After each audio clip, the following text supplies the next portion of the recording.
So let me show you what I got in my mystery box. I got some race car tracks, a lovely bouquet of flowers, some burlap ribbon, a couple of small canvases, and some plastic golf balls. Now, what in the world am I going to make with all this stuff? Stick around and you'll see. On my channel, I love creating budget home decor through Dollar Tree DIYs, trash to treasure projects, and thrift flips.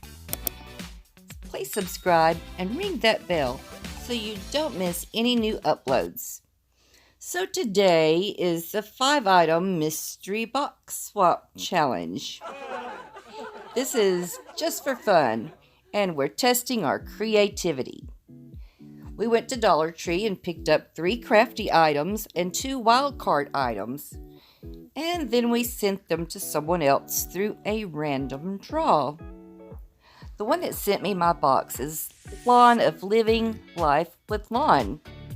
Also playing along today are Ellie from DIY from House to Home, Favi of Arrows DIY, Mary Beth from MB Gray Designs, Buffie Designs, Simply Becky DIY, and Can Sarah DIY It. Now let's go. So I had some extra ribbon, the same color, and an extra set of the tracks in my stash. So let's see what we're going to do with these. Now I'm cutting these apart and keeping those little blue things that hold the tracks together, whatever they're called. So I'm going to be using those later. Now the ribbon I'm going to glue onto the tracks, and it's a little bit wider than the tracks, but we're going to make it work.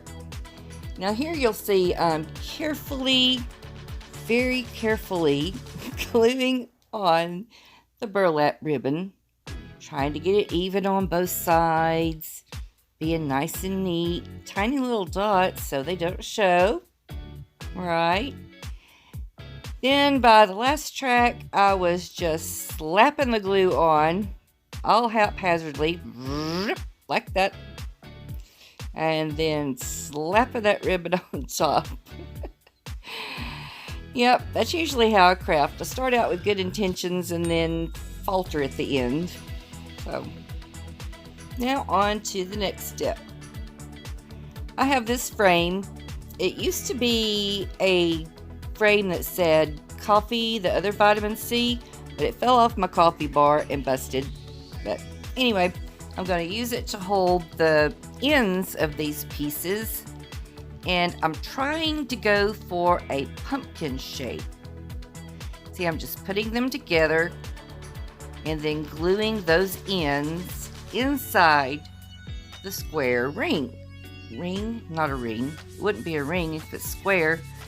It's a square frame. That's it, a square frame. Now there's my X pattern with 2. I'm going to make another X on top of that, going side to side. You can see here what I'm doing. Just putting some glue on those ends, holding down, just like that. And you'll see that there's some more glue on the ends because I've already taken this apart a couple of times.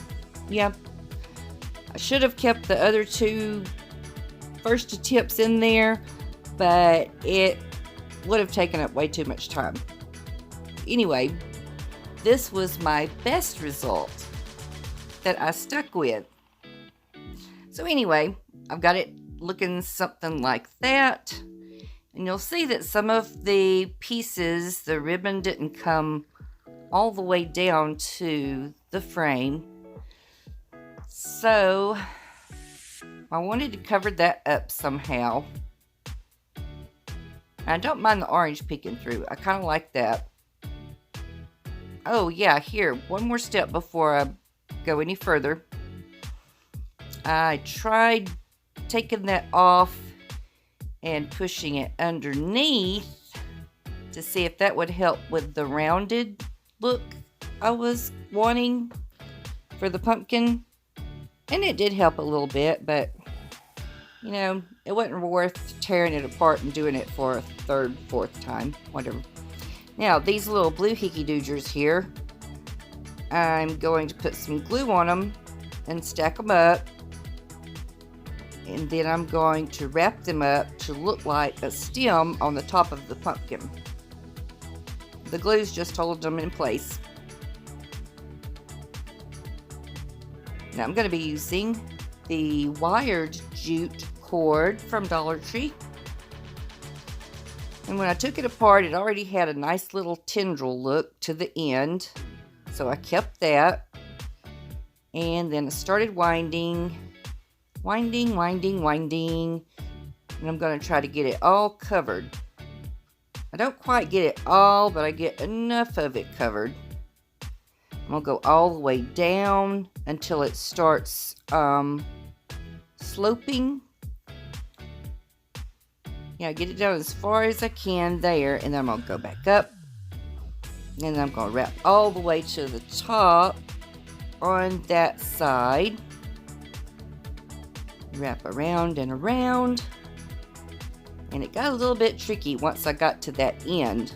I had to kind of just bend it and fold it in on itself. I really don't know of a good way to explain what's going on. Just watch what I do, because I don't know how to say what I'm doing. And with what was left over, I made another little pumpkin tendril there. And so the wire wouldn't be slipping off the end, I'm going to put a dot of hot glue and hold it down. And then I'm going to glue it on top of my sort of a pumpkin shape. My somewhat pumpkin, we'll call it. Yeah, it didn't hold down on the top of that long enough. So I had to hold the top of the wire and hold the form onto the... Yeah, okay. Continuing on, I've got some of these stained Jenga block pieces, or should I say tumbling tower pieces, from a recent failed project, and I'm going to glue them around.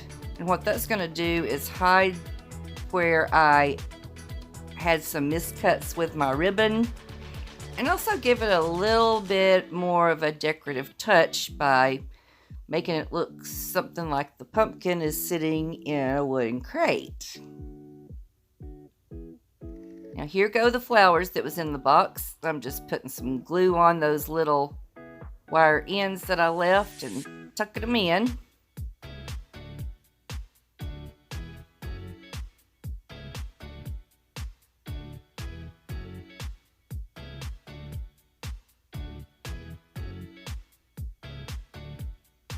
Now the last bunch of flowers didn't have any leaves. I'm just going to stick it right on the top, right up against the stem, we're calling it. But I wasn't real happy with it. I decided to put a cotton bowl there also, and I think it's cute.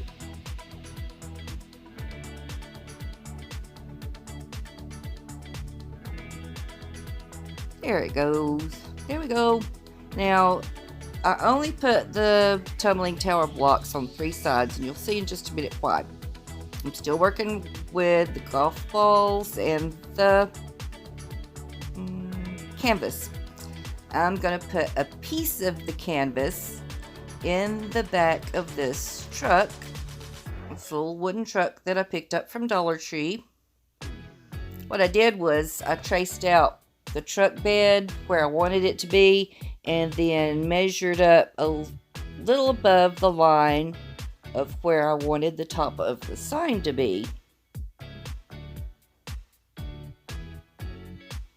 And these weren't the easiest things to cut, y'all, but I made it through. I scored it, then cut over and over till I got most of the way through, and then the scissors got me the rest of the way.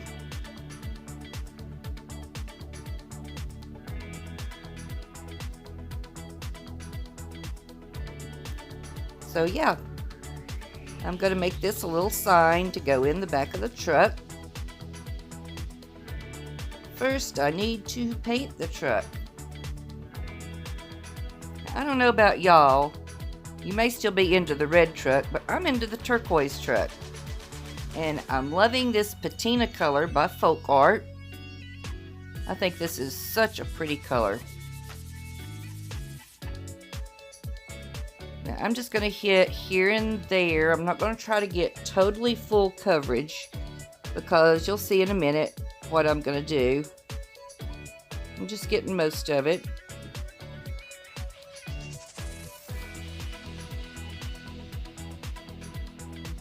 And I painted a little bit on that back silhouette.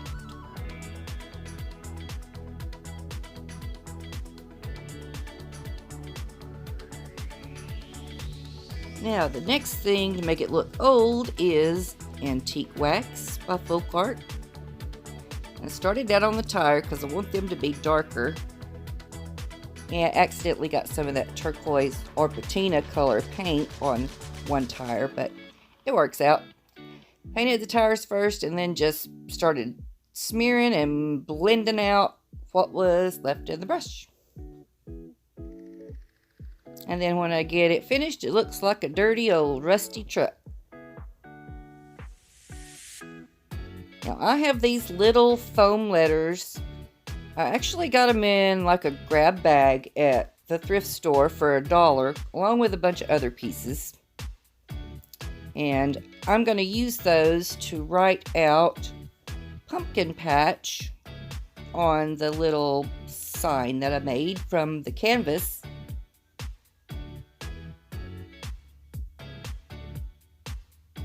And I'm going to take this blue chalk marker and draw an arrow pointing forward. Kind of like the truck is saying, follow me to the pumpkin patch.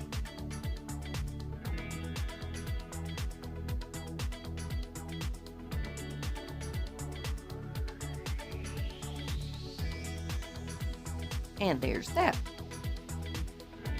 I was trying to figure out if I wanted to glue the sign on the back on the back truck or the front truck, and I decided to go in the middle like it's in the bed of the truck. So I maneuvered some more of those tumbling tower blocks, put one on its side and one flat like that, and the sign fit down very nicely.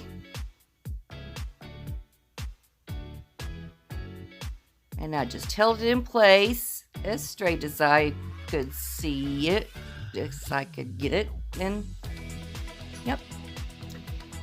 Before I glue on the truck, I've got to use these golf balls one way or another. And the first way I thought of was going to be kind of a long process, so I'm just going to glue one on each corner and we'll call it feet.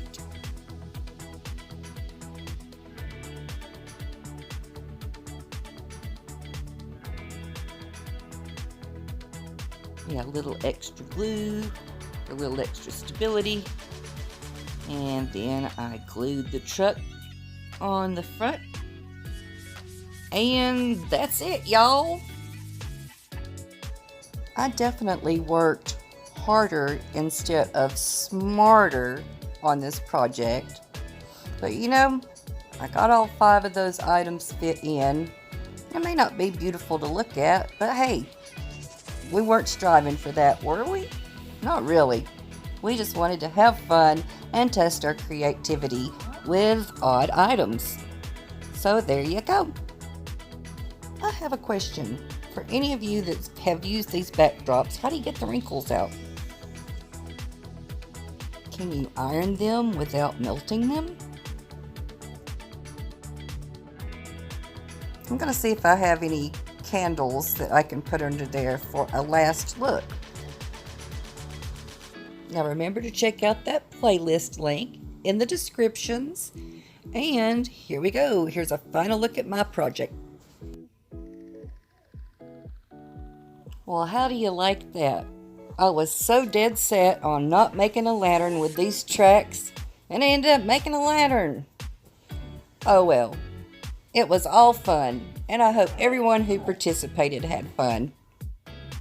If you enjoyed watching this, leave me a comment and let me know if you would like to see this as a seasonal or monthly challenge with different people. Okay, until next time, bye-bye.